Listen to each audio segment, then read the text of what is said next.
tour guide training has been very enlightening, very insightful, and I've learned so much that I'm going to be putting to work. So basically, I work as a life coach, and that's and also in the mental health space.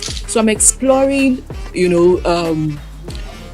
using tourism as mental health therapy for busy people, busy executives, Lagosians. Well, so far so good. It's been a wonderful experience for me, even though there was not really much expectation while coming down here. But getting down here has widened my imagination, my thinking, and every other things about tourism.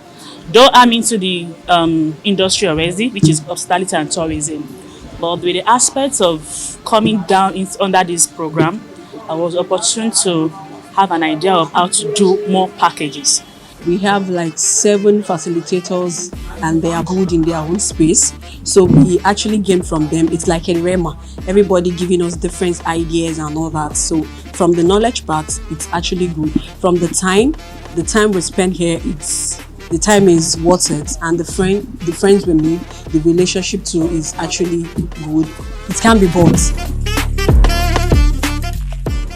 I think that one of the beautiful things about this training was the caliber of facilitators that we had. These people are big players in the industry, well known in the industry. They've been in the industry for a while, and so benefiting from their wealth of experience, practical experience, it was really, really, really a plus for us who attended the program. So from all they've learned, and for most of them, we can have further contact with them, and they can serve as mentors for us beyond the training. So in totality, it was really, really a great training, great package, great everything, basically.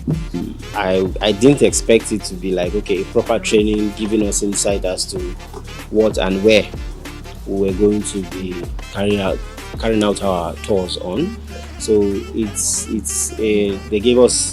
enlightened us more about tour guide and what it entailed, what is expected of you as a tour guide, and so much more than I really, really anticipated for. And I really appreciate Red Clay and the Lagos State government for that.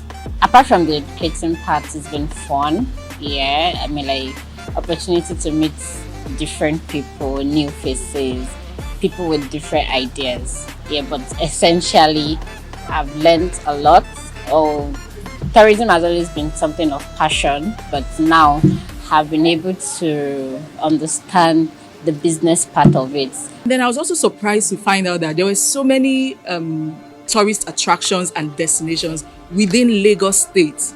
So many that you have to even be specific when you're creating your packages, and choose a niche when you're creating your packages. So that was really, really surprising for me. I had no idea, and I've lived in Lagos for a while, So, and one of the things I've started doing, we did some of that during the training, which was to start touring and exploring some of these places. So in the training, we went to Isaleko, and that was really eye-opening for me. We also went to the Yemisi Shillong Museum of Art.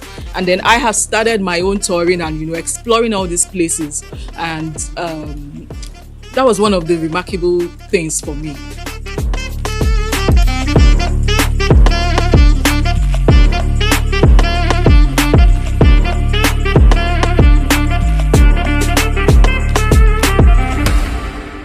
The Yemisi Shillong was quite, in fact, I didn't know they have a museum there. So that's like my first time experiencing such.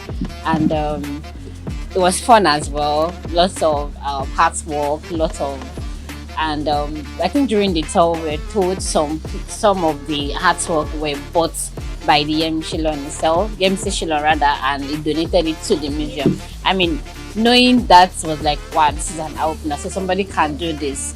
And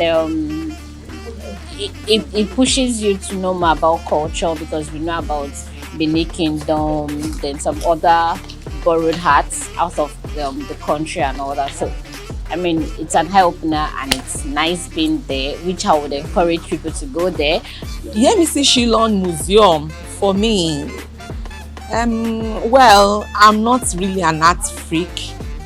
I've been to the National Museum many years ago.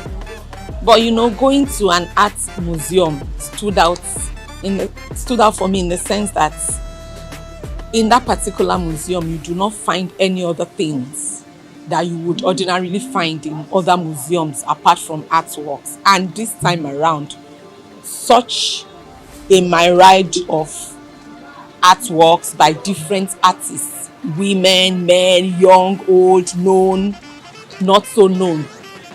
And the fact that the museum could have such a large number, warehouse such a large number of artworks.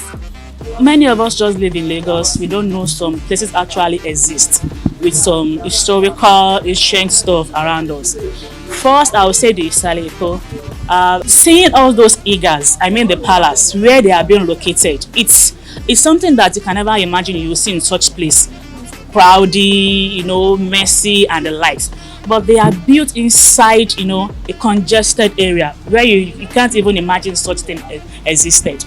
But going on that, so I personally enjoyed it, especially when you get to the Eagle of Obaniko Road. The Oba there was so welcoming, was so informative. He gave us everything we need to know.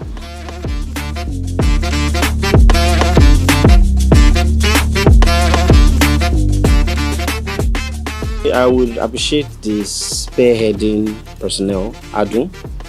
Adun did a wonderful job in orchestrating all of this. Then bringing out the different facilitators that understood these terms one after the other to bring out a package like this. I can't overemphasize the likes of Sam, the likes of Efe, the likes of Madame Gomez. Yes, she was wonderful.